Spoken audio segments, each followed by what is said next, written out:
Have you ever watched someone completely change right in front of your eyes? Not a breakdown, not a tantrum, not tears. Something far quieter than that. I'm talking about the moment a super empath decides they are done. And I don't mean done the way most people are done, slamming doors and sending paragraphs at 2 a.m.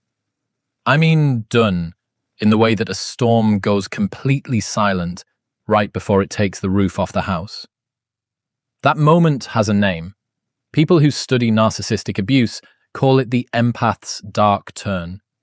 And when you witness it, or when you finally live it yourself, you never see the world the same way again. Let's back up, because before we get to the destruction, you need to understand what a super empath actually is. And I don't mean the pop psychology version. I don't mean someone who cries at commercials or feels bad for spiders. A super empath is someone who was forged, not born.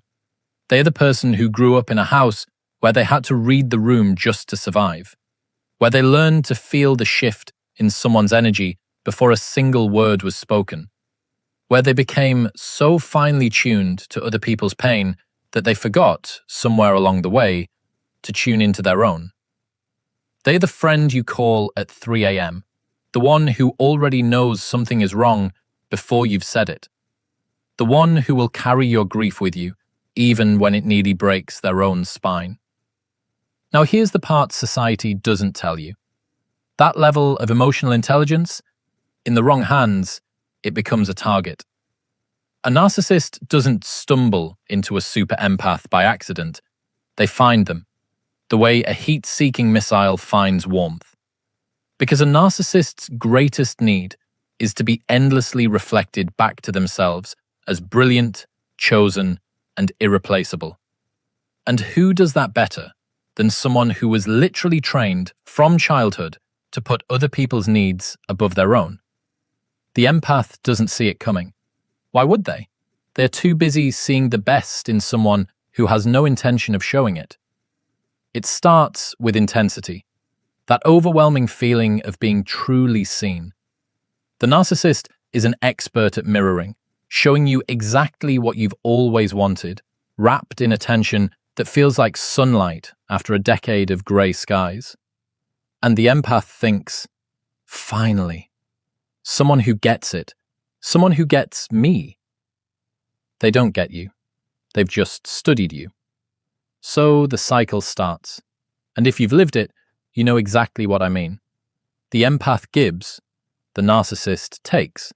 The empath gives more, the narcissist takes more, then punishes the empath for not giving enough. The empath apologizes, for what they're not even sure, and gives more. Round and round. The empath starts shrinking. They stop mentioning their own needs because every time they do, something strange happens.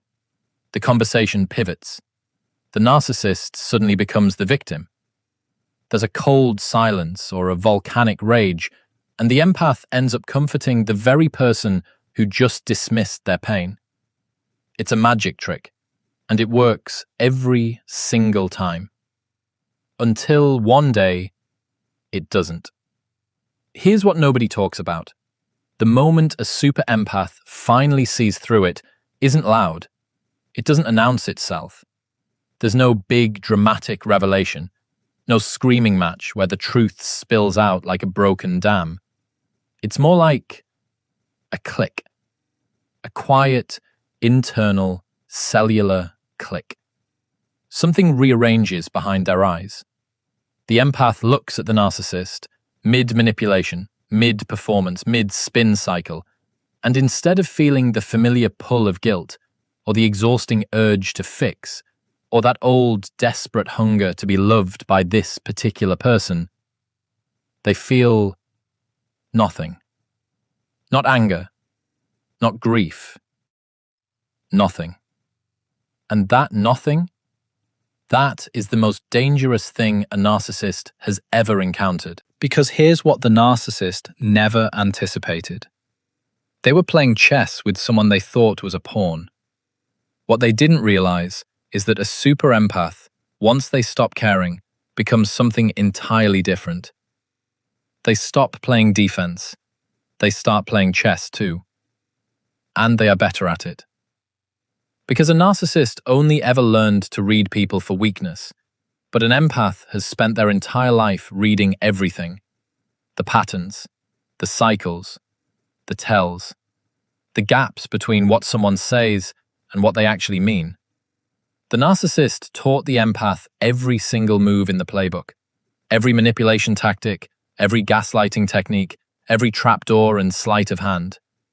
They ran the tutorial themselves. They just never imagined the student was paying that close attention. Now the empath uses that knowledge, not to destroy with cruelty, that's not who they are, but to stop being destroyed, to dismantle the game piece by piece without flinching.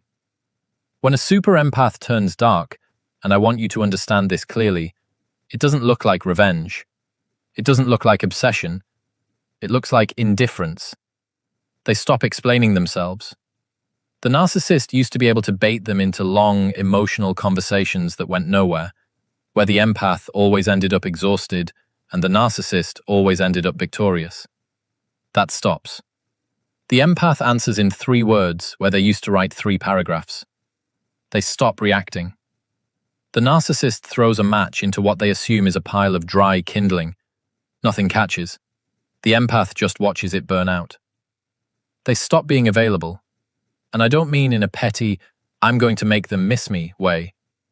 I mean in the way that someone who has finally realized their peace is a finite resource stops offering it to people who see it as an all-you-can-eat buffet. The narcissist escalates. They always do. Because the one thing they cannot tolerate is being ignored by the person they assumed they owned. They poke. They provoke. They show back up with the charm that used to work like a key in a lock. But the empath has changed the locks. And this is where people get confused. They see the super empath pull back, go quiet, become unreadable, and they call it cold. They say she's become heartless, that he's gone distant, that something broke in them. They've got it completely backwards. What you are witnessing isn't brokenness. It's armor that finally fits. It's someone who spent years being a live wire, fully exposed, fully electric, picking up every frequency around them, finally learning to choose what they conduct. The empath hasn't lost their compassion. They've just stopped giving it away for free to people who are selling it back to them at a markup. Here's the part that will genuinely keep a narcissist up at night. A super empath who has turned dark doesn't just leave. They leave without leaving a wound you can poke at. A narcissist's greatest weapon is your pain, your longing, your remaining attachment. If you cry, they have power. If you rage, they have power. If you beg, they have power. But if you smile, quietly, without malice, if you simply look at them and radiate the calm of someone who has genuinely moved on, they have nothing. They are standing in front of a mirror with no reflection. And for a narcissist, that is not just a loss. That is an extinction. The destruction the empath delivers isn't dramatic. There's no scene, no confrontation where the narcissist finally admits what they did and crumbles. That moment the empath used to fantasize about, the apology, the acknowledgement, the satisfaction of being seen. They stop needing it. That's the twist. That's the thing that doesn't make sense until you've been through it yourself. The real moment of destruction isn't something you do to the narcissist. It's something you do for yourself. The moment you stop waiting for them to validate your pain, you take all of your power back. Every single piece they scattered, every fragment they convinced you was broken, you pick it all up. You become whole. And a whole person cannot be controlled. Now I need you to hear this part. Because this isn't just a story about some archetype out there in the world somewhere. If these words feel like something pressing against your ribs, it's not a coincidence. You already know which relationship this is. You already know the person who leaves you feeling hollowed out after every single interaction. The one you keep explaining yourself to, keep softening yourself for, keep pouring yourself into like a glass with no bottom.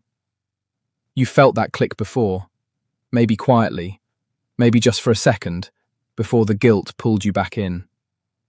But it happened. And it's trying to happen again right now. You don't have to blow your life up. You don't have to write the speech or have the conversation or wait for the perfect moment of clarity. You just have to stop. Feeding. The machine. Pull your energy back like the tide pulling from the shore. Not with anger, with decision. The most radical thing you can do isn't confront them. It's outlive the version of you that needed them. The chilling moment a super empath turns dark isn't something you see coming from the outside. It's a private revolution. A quiet war waged in a single heartbeat, behind eyes that have finally stopped apologizing for existing. The narcissist thought they were building a cage. What they actually built was the person who would eventually walk out of it, and never once look back.